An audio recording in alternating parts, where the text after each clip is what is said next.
বিসমিল্লাহির রহমানির রহিম। ইকরা বিসমি রাব্বিকাল্লাজি খালাক, খালাকাল ইনসানা মিন আলাক। হে নবী, তুমি তোমার প্রভুর নামে পড়ো, যিনি সৃষ্টি করেছেন। তিনি মানুষকে জমাট বাঁধা রক্ত থেকে সৃষ্টি করেছেন। তুমি পড়ো এবং মনে রাখো, তোমার রব বড় দয়ালু। তিনি মানুষকে কলম দ্বারা গান শিখিয়েছেন। তিনি মানুষকে এমন গান শিখিয়েছেন যা মানুষ জানতো না। বস্তুত মানুষ তো সীমা লঙ্ঘন করে থাকে, কেননা সে নিজেকে স্বয়ংসম্পূর্ণ মনে করেছে। অথচ এ নির্বোধ ভেবে দেখিনি, একদিন অবশ্যই তোমার প্রভুর দিকে তার প্রত্যাবর্তন করতে হবে।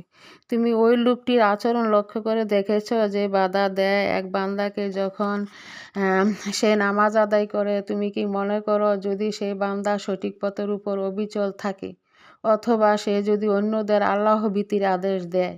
এই নিষেধকারী সম্পর্কে তুমি কি মনে করো যদি সে আল্লাহকে মিথ্যা প্রতিপন্ন করে এবং তার থেকে মুখ ফিরিয়ে নেয়?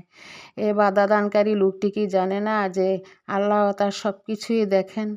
কিছুতে না। যদি সেই আচরণ থেকে ফিরে না আসে, তাহলে অবশ্যই আমি তার মাথার সম্মুখ ভাগের চুলের গোছা ধরে টান দিব। এই লোকটি হচ্ছে মিথ্যা প্রতিপন্নকারী অপরাধী। অতএব বাঁচার জন্য আসতে তার সঙ্গী সাথীদের ডেকে আনুক, আমি জাহান্নামের প্রহরীদেরকে ডেকে আনব। না তুমি তার অনুসরণ করো, না তুমি আল্লাহর জন্য সাজদা করো এবং তার নৈকট্য লাভ করো।